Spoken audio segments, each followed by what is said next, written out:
রমজান মাসের মধ্যেই পানীয় জলের তীব্র সংকটে ক্ষুব্ধ হয়ে রাস্তায় নামলেন মালদার হরিশ্চন্দ্রপুরের শিমলা গ্রামের বাসিন্দারা।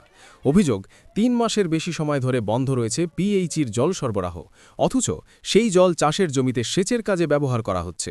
বুধবার হরিশ্চন্দ্রপুর ১ নম্বর ব্লকের শিমলা গ্রামে বালতি ও কলসি হাতে বিক্ষোভে সামিল হন স্থানীয় মানুষজন। তাদের অভিযোগ, দিচ্ছে না, আমাদের মোটামুটি ৩-৪ মাস থেকে আমরা জল আমরা পাচ্ছি না। করে দিচ্ছে, ভুট্টাতে দিচ্ছে, মাছ চাষে দিচ্ছে, সবাইকে জলটা দিয়ে দিচ্ছে, আর আমাদের জল দিচ্ছে না। একটুকু আমরা জল পাচ্ছি না ৪-৫ মাস থেকে। জলের জন্য অনায় মরছি, লাস্টে বেলালের বার থেকে মার্শালের পানি আনছি কোনো মতো, আনালে গান্দা মান্দা পুকুরে যে ওখানে যে আমরা চান করছি। আমরা কি করে রোজা রমজানের দিনে কি করে খাবো, কি করে উজু টুজু করব? বলছি, আপনারা যে আয়রন যুক্ত জল খাচ্ছেন কোনো সমস্যায় ভুগছেন, কোনো পেটের অসুখে ভুগছেন? হ্যাঁ, অনেক অসুখ হচ্ছে আমাদের, কত লিভারের অপারেশন হলো, কত কি হচ্ছে এগুলা খেয়ে খেয়ে। রমজান মাস আমার টেপে ৬ মাস থেকে জল যাচ্ছে না, ১ মাস ২ মাস ৬ মাস থেকে। এদের সব একটা আসছে ২-৩ মাস থেকে, ২ মাস থেকে বন্ধ হয়েছে, আমার ৬ মাস থেকে জল যাচ্ছে না। এটা রমজান মাস, কোথায় উঁচু করবো, কোথায় নামাজ পড়বো, কোথায় জল আনতে যাবো, রাত্রেবেলা ভোর রাতে কোথায় জল আনতে যাবো, বাচ্চা কাচ্চা নিয়ে কোথায় জল যদি না পাচ্ছি কি করবো, কি করে রোজা করবে আবার আমাদের।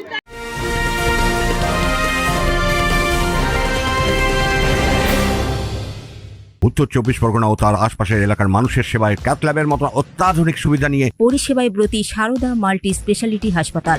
একই ছাদের তলায় মানুষ সাধারণ চিকিৎসা থেকে শুরু করে ২৪ ঘন্টা cath lab, MRI, CT scan, এনআইসিইউর মতো সুবিধা এবার থেকে পেয়ে যাবেন সারদা মাল্টি স্পেশালিটি হাসপাতালে। প্রয়োজনে যোগাযোগ করুন 033-2592-0730, 2593-0730, 2593-3562 ও 9331275635 নম্বরে। আমাদের ঠিকানা royal park, Kalyani expressway, Barrackpore, Kolkata ৭,১২১। সারদা মাল্টি স্পেশালিটি হাসপাতাল, পরিষেবাই হোক আমাদের মূল লক্ষ্য। ৩ মাস থেকে জল পাচ্ছি না, জল দিচ্ছে, পুকুরে জল দিচ্ছে, বলছে যে ট্যাঙ্কি খারাপ হয়ে গেছে, বলছে ফ্রিজ কাটা যাচ্ছে, এরকম করে চাল করে করে অনেক আমাদের কষ্ট হচ্ছে, কিন্তু জল দিচ্ছে না, আমরা জল পাচ্ছি না। কতদিন ধরে এরকম সমস্যা ভুগছেন আপনারা? ৩ মাস ধরে। এখন তো প্রচন্ড গরম পড়েছে, আপনারা কিছু জল পান করছেন? জল পান করছি, জল কিনে কিনে করছি, আর ঠান্ডা পানিতে আমরা চান করছি। বাচ্চারা মরে যাচ্ছে, আমরা মরে যাচ্ছি, নমাজ পড়ছি, উজু করার পানি নাই, কোথা থেকে পানি পাবো? কোথা থেকে পাবো? কার বাড়িতে যাবো? সব দিন কি লোকের বাড়িতে দিবে জল দিবে? সব দিন কি জল দিবে? কেউ দিবে না।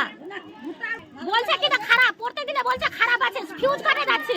এই ঘটনাকে ঘিরে রাজনৈতিক তরজাও শুরু হয়েছে। বিজেপির অভিযোগ, কেন্দ্রীয় সরকার বাড়ি বাড়ি জল পৌঁছাবার জন্য প্রচুর টাকা দিয়েছে, প্রকল্প লাগু করে দিয়েছে এবং সব কিছু ব্যবস্থা করে দিয়েছে, কিন্তু এখানে পশ্চিমবঙ্গ সরকার কেন্দ্রীয় সরকারের প্রকল্প চালু করছে না। আজকে ভীষণ গরমের সংকটের আগে বাড়ি এই জলের লাইন বাড়ি বাড়ি জল সাপ্লাই দেওয়ার কথা ছিল, কিন্তু পশ্চিমবঙ্গ সরকার এই প্রথা করছে না।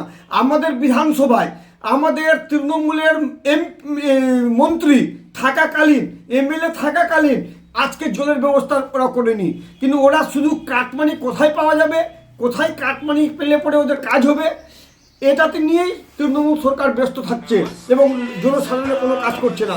এই জন্য হচ্ছে না, আজকে মানুষ বুঝতে পেরেছে এই সরকারকে আর রাখা যাবে না, এই জন্য মানুষ তাদেরকে প্রত্যাখ্যান করছে এবং ছুরি ফেলছে। অন্যদিকে তৃণমূল প্রার্থী মতিবুর রহমান আশ্বাস দিয়ে বলেছেন, দেখেন, আমি শিমলা গ্রামকে বলতে চাই যে আপনারা বিক্ষোভ করতে হবে না, গরিবের বন্ধু আসছে, আর আপনার জলের সমস্যা আছে, আমি ঠিক করে দেবো, এটা আমি গ্যারেন্টি দিয়েছি আপনাকে। আপনারা ঝগড়া করতে হবে না, পানি লাগে কোনো সমস্যা হবে না, আমি করে দেবো আপনাকে পানি।